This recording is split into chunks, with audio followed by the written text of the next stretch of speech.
أعوذ بالله من الشيطان الرجيم بسم الله الرحمن الرحيم قال الله تعالى في القرآن المجيد والفرقان الحميد يا أيها الناس اتقوا ربكم الذي خلقكم من نفس واحدة وخلق منها زوجها وبث منهما رجالا كثيرا ونساء واتقوا الله الذي تساءلون به والأرحام إن الله كان عليكم رقيبا يا أيها الذين آمنوا اتقوا الله حق تقاته ولا تموتن إلا وأنتم مسلمون يا أيها الذين آمنوا إذا نودي للصلاة من يوم الجمعة فاسعوا إلى ذكر الله وذروا البيع ذلكم خير لكم إن كنتم تعلمون وقال النبي صلى الله عليه وعلى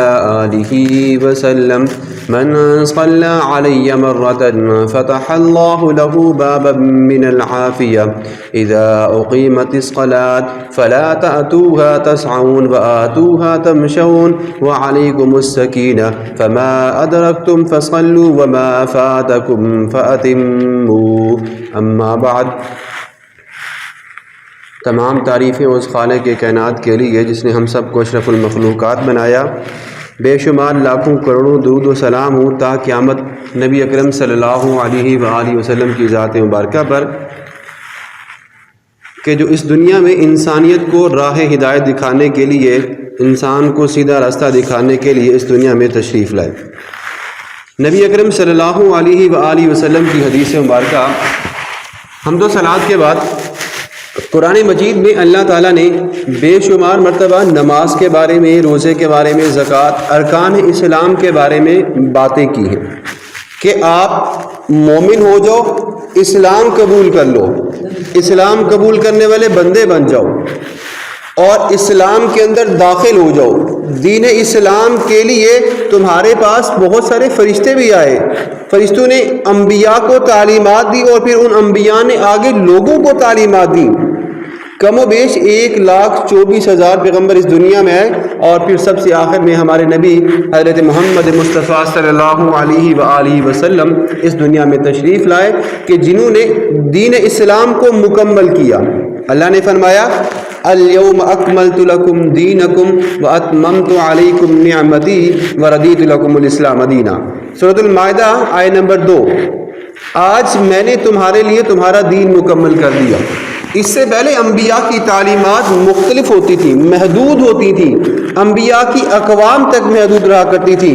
لیکن جب نبی اکرم صلی اللہ علیہ وآلہ وسلم کی باری آئی تو اللہ نے فرمایا وما ارسلناک الا رحمۃ للعالمین کہ نبی اکرم صلی اللہ علیہ وآلہ وسلم کی تعلیمات محدود نہیں ہیں، ایک امت کے لیے نہیں ہے، ایک زمانے کے لیے نہیں ہے، بلکہ تا قیامت اس دنیا میں جتنے بھی انسان آئیں گے، مومن مرد جو بھی اس دنیا میں انسان آئے گا، نبی اکرم صلی اللہ علیہ وآلہ وسلم کی تعلیمات ان سب کے لیے.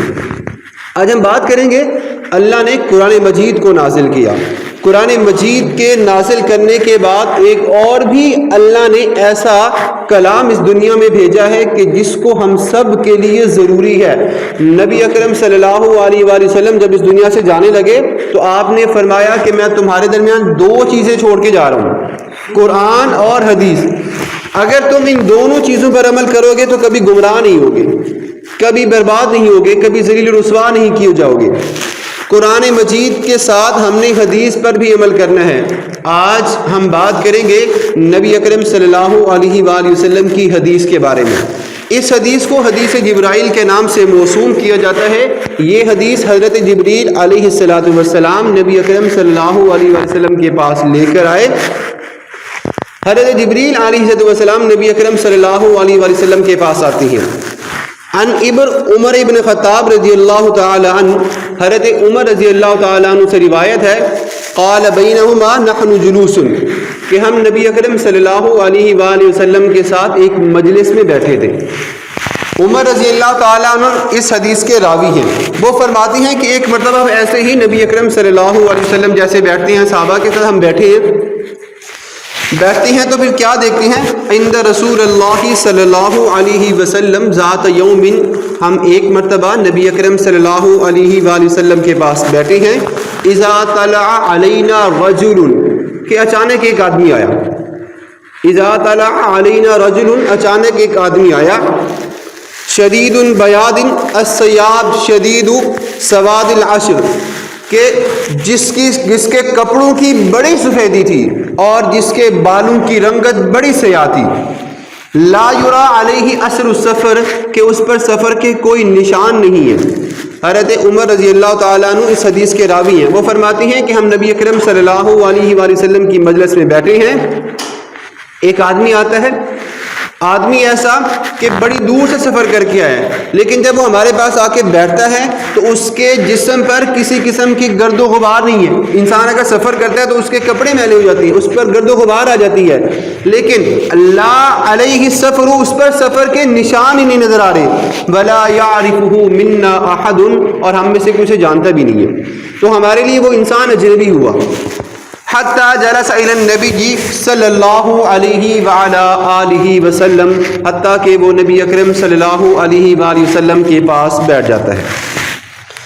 فاسند رکبتیہ، پھر وہ اپنے دونوں گھٹنے الی رکبتیہ، نبی اکرم صلی اللہ علیہ وسلم کے گھٹنے کے ساتھ ملا لیتا ہے، ووضع کفیہ علی فخذہ، اور پھر وہ اپنی ہتھیلیاں نبی اکرم صلی اللہ علیہ وآلہ وسلم کی رانوں پر رکھ لیتا ہے۔ وقال، ایک آدمی آتا ہے، اس پر کسی قسم کے سفر کے کوئی نشان نہیں ہے، سفید کپڑے پہنے ہوئے، اس کے بالوں کی رنگت بالکل سیاہ ہے، کوئی بوڑھا نہیں ہے، جوان ہے، ایسا لگ رہا ہے کہ جیسے سفیدی اتر کے آ رہی ہے۔ نبی اکرم صلی اللہ علیہ وسلم کے پاس آنے کے بعد وہ نبی اکرم صلی اللہ علیہ وسلم کے بالکل ساتھ لگ کے بیٹھ جاتا ہے، اور پھر آنے کے بعد وہ نبی اکرم صلی اللہ علیہ وآلہ وسلم سے سوال کرتا ہے۔ پہلا سوال، قال یا محمد، اے محمد صلی اللہ علیہ وآلہ وسلم، اخبرنی، مجھے بتائیے، عن الاسلام، اسلام کے بارے میں۔ سب سے پہلا سوال وہ آ کے یہ کرتا ہے کہ اللہ کے نبی حضرت محمد مصطفیٰ صلی اللہ علیہ وآلہ وسلم، مجھے اسلام کے بارے میں بتائیے کہ اسلام کیا ہے۔ اسلام کی تعلیمات سیکھنے کے لیے وہ آیا ہے، اتنی دور سے اسلام کی تعلیمات سیکھنے کے لیے آیا، اور نبی اکرم صلی اللہ علیہ وسلم نے کیا جواب دیا؟ فقال رسول اللہ صلی اللہ علیہ وعلی آلہ وسلم، اللہ کے رسول حضرت محمد مصطفیٰ صلی اللہ علیہ وآلہ وسلم نے فرمایا، الاسلام، اسلام یہ ہے، ان تشہد، کہ آپ گواہی دیں، اللہ الہ الا اللہ، اللہ کے علاوہ کوئی معبود نہیں ہے، وان محمدًا عبدہ ورسولہ، اور محمد صلی اللہ علیہ وآلہ آلہ وسلم اللہ کے آخری نبی اور رسول ہیں، وتقیم الصلاۃ، اور آپ نماز قائم کریں، وتؤتی الزکاۃ، اور آپ زکوٰۃ ادا کریں، وتصوم رمضان، اور آپ رمضان کے روزے رکھیں، وتحج البیت من استطاع الیہ سبیلا، اور آپ بیت اللہ کا حج کریں اگر آپ کو اللہ تعالیٰ نے استطاعت دی ہے۔ یہ اسلام ہے۔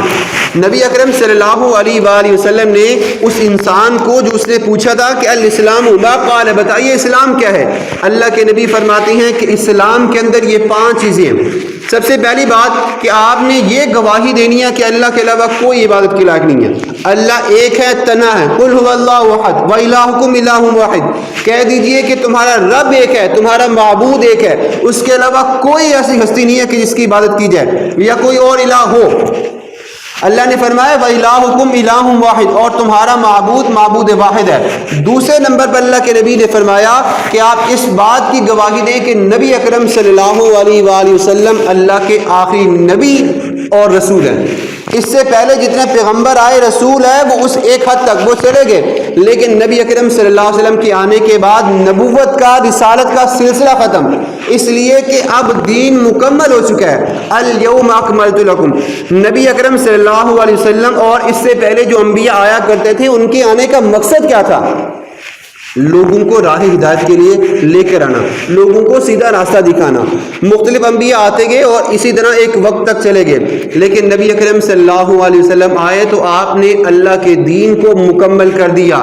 آپ نے اس بات کی گواہی دینی ہے، اس بات پر آپ کا پختہ یقین ہونا چاہیے کہ اللہ کے نبی کے بعد کوئی نبی نہیں آئے گا، اور اگر کوئی دعویٰ کرتا ہے نعوذ باللہ تو آپ یہ سمجھ لیجئے کہ وہ دین اسلام سے خارج ہے اور وہ جھوٹا ہے۔ کیونکہ حدیث مبارکہ میں اور اللہ نے دونوں جگہ پہ اس بات کی وضاحت کر دی ہے. اللہ نے فرمایا ما کان محمد ابا احد من رجالکم ولکن رسول اللہ وخاتم النبیین. محمد صلی اللہ علیہ وسلم تم مردوں میں سے کسی کے باپ نہیں ہیں لیکن وہ اللہ کے آخری نبی اور رسول ہیں. حدیث مبارکہ میں اللہ نے فرمایا انا خاتم النبیین لا نبی بعدی، میں آخری نبی ہوں، میرے بعد کوئی نبی نہیں گا. تیسرے نمبر پر اللہ کے نبی نے کیا فرمایا؟ تقیم الصلاۃ، نماز کو قائم کرے. یہ عام بات نہیں ہے، نماز کو قائم کرنے کا، اسلام کے اندر داخل ہونے کا طریقہ یہ ہے کہ آپ ان چیزوں پر عمل کریں، اور جب تک آپ ان چیزوں پر عمل نہیں کریں گے آپ اسلام میں کامل یا مکمل طور پر شامل ہی نہیں ہو سکتے.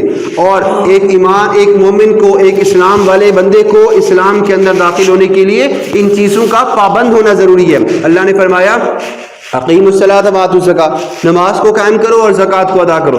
یہ دونوں ارکان، یہ دونوں رکن اسلام کے بڑے اہم ہیں، اور تقریباً ان دونوں کا ذکر قرآن مجید میں ایک مرتبہ کافی، ایک جگہ پہ کافی مرتبہ آتا ہے. تو نماز کو قائم کرنے کا حکم اللہ کے نبی نے اس انسان کو بتایا جو کہ اجنبی تھا لوگوں کے لیے، اور پھر اللہ کے نبی نے یہ بھی فرمایا کہ آپ زکوٰۃ کو ادا کریں. اور آخری کیا بتایا کہ اگر آپ کے پاس استطاعت ہو، طاقت ہو، اللہ نے آپ کو اختیار دیا ہے تو آپ اللہ تعالیٰ کے گھر کا حج کریں، بیت اللہ کا. اللہ نے فرمایا قرآن مجید میں وَلِلَّهِ عَلَى النَّاسِ حِجُّ الْبَيْتِ مَنِ اسْتَطَاعَ إِلَيْهِ سَبِيلًا، اور جو انسان، جس انسان کو اللہ نے وسعت دی ہے، استطاعت دی ہے، وہ بیت اللہ کا حج کرے.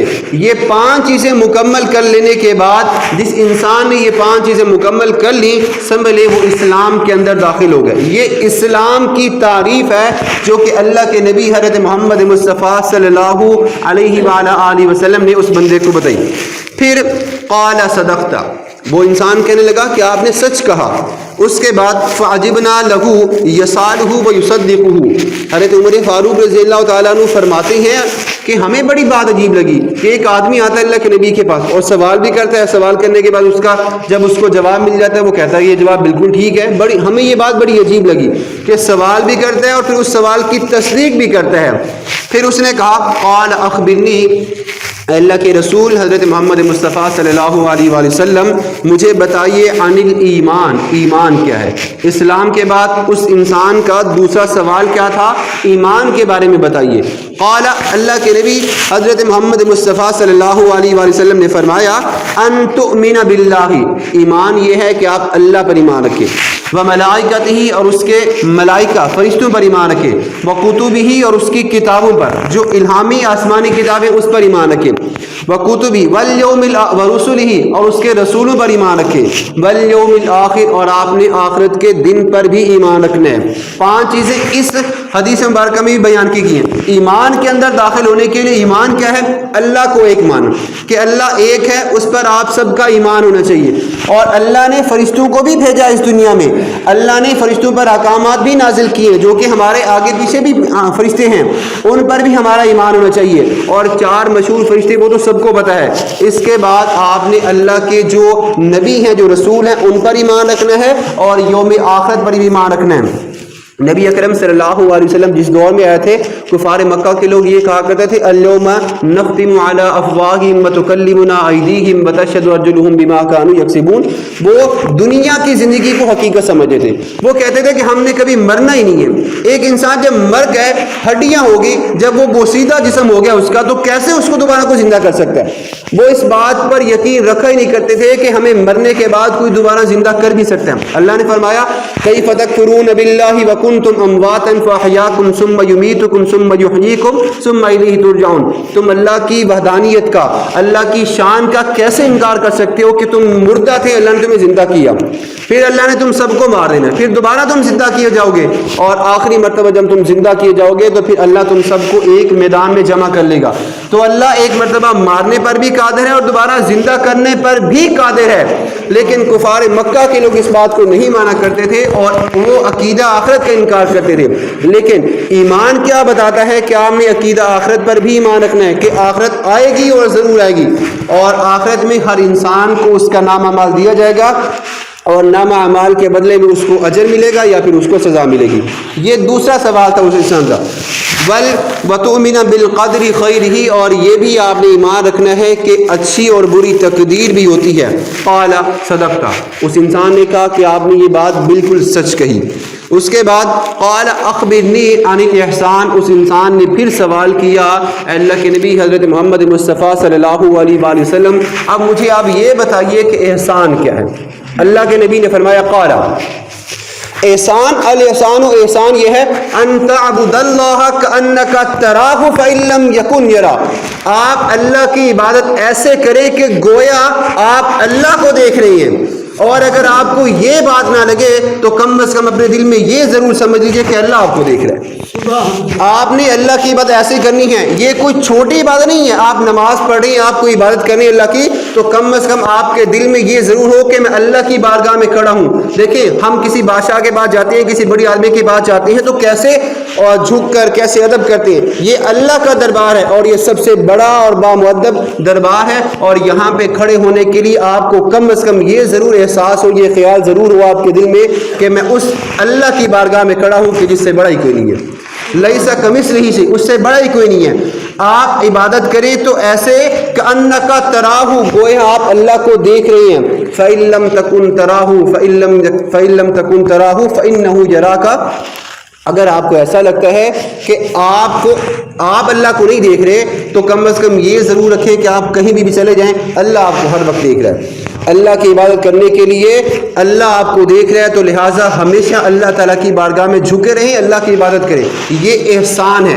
احسان کا لفظی مطلب یہ ہوتا ہے کہ آپ کسی دوسرے پر احسان کریں، لیکن یہاں پہ نبی اکرم صلی اللہ علیہ وآلہ وسلم نے فرمایا احسان یہ ہے کہ آپ اللہ کی عبادت ایسے کریں کہ گویا آپ اللہ کے دربار میں کھڑے ہیں. صحابہ کرام جب اللہ کی عبادت کیا کرتے تھے، بہت سارے واقعات ہمیں سیرت کے حوالے سے ایسے ملتی ہیں کہ انہیں زخم آتے تھے، انہیں چوٹیں لگتی تھیں، لیکن وہ کہا کرتے تھے کہ ہم جب نماز پڑھیں گے تو آپ نماز میں ہمارے جسموں سے لگے ہوئے تیروں کو نکال لیجیے گا، ابھی آپ نہ نکالیں. اور نماز کے دوران جب ان کے جسموں سے تیر نکالے جاتے انہیں احساس تک نہیں ہوتا.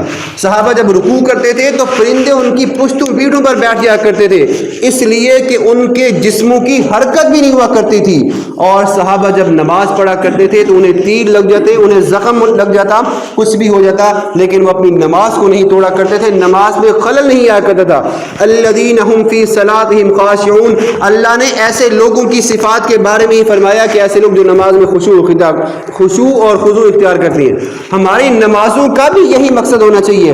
ہم اگر نماز پڑھیں تو ہمیں بھی یہ لگے کہ ہم جو پڑھ رہے ہیں اس کا پتہ ہونا چاہیے ہم کیا پڑھ رہے ہیں، اور اس کے الفاظ، اس کے میننگ ہمارے ذہنوں میں گھومیں، گردش کریں، تب جا کے کسی شیطان کا کوئی وسوسہ بھی نہیں آئے گا، کوئی خیال بھی نہیں آئے گا، اور ہم اللہ تعالیٰ کی بارگاہ میں ایسے کھڑے ہوں گے کہ دنیا جہاں کو ہم بھول جائیں گے، دنیا و ما فیہا کو ہم بھول جائیں گے.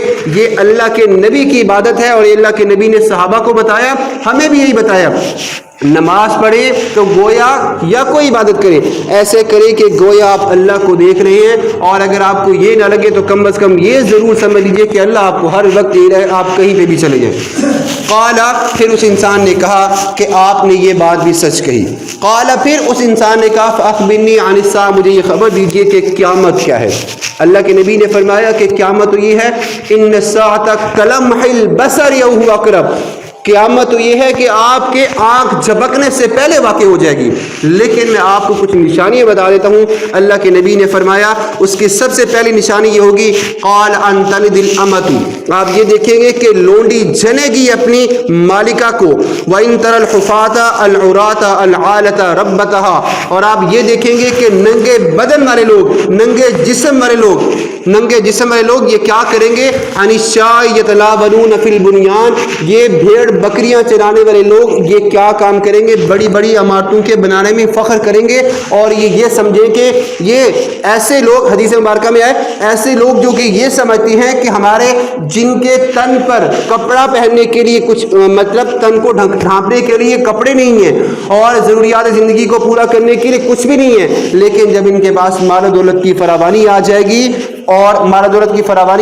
تو یہ عمارت بنانے میں فخر کریں گے. اور آج بھی ہمارے معاشرے کا یہی المیہ ہے کہ ہم عمارات کو بنانے میں فخر کرتے ہیں، اور مالکہ جو ہے لونڈی اپنی مالکہ کو جنم دے گی، اس کا یہ مطلب ہے حدیث مبارکہ میں کہ آج کے وقت میں اولاد اپنے ماں باپ کی نافرمان ہو جائے گی، اپنی جنت کو پس پوچھ ڈال دے گی۔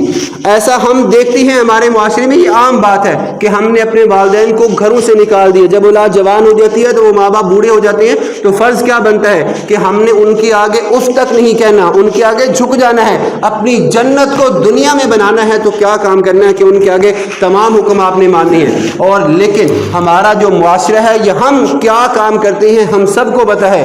اللہ کے نبی نے فرمایا کہ آخری وقت ایک ایسا آئے گا جب یہ وقت ہونے لگے گا تو سمجھ لیجئے کہ قیامت آنے والی ہے۔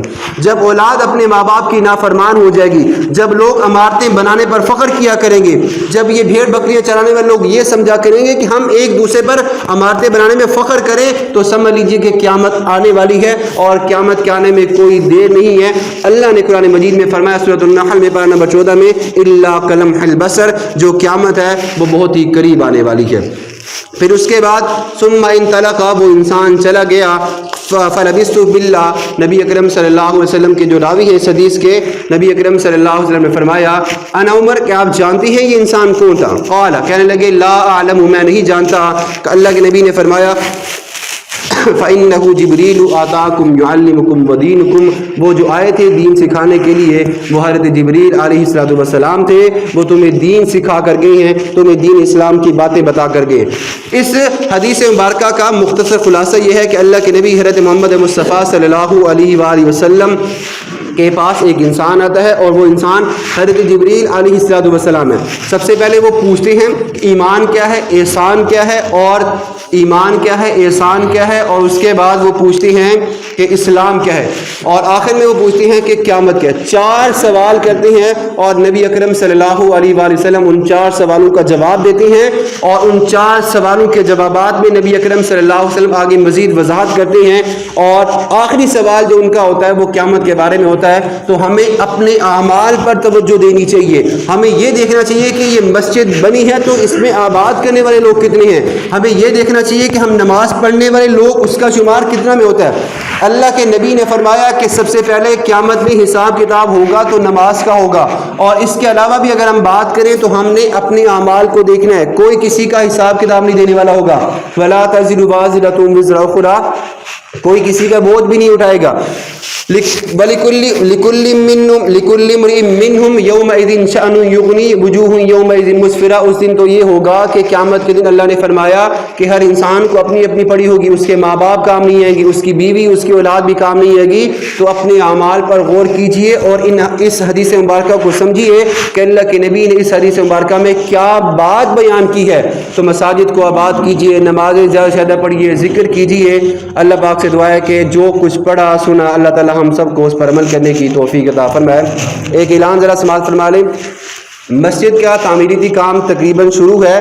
آپ سب جو کہ مخرج حضرات ہیں، اللہ تعالیٰ کی بارگاہ میں مسجد کے ساتھ تعاون کر کے انداللہ ماجور و مامون ہوں۔ اللہ سب کو مسجد کے ساتھ تعاون کرنے کی توفیق عطا فرمائے۔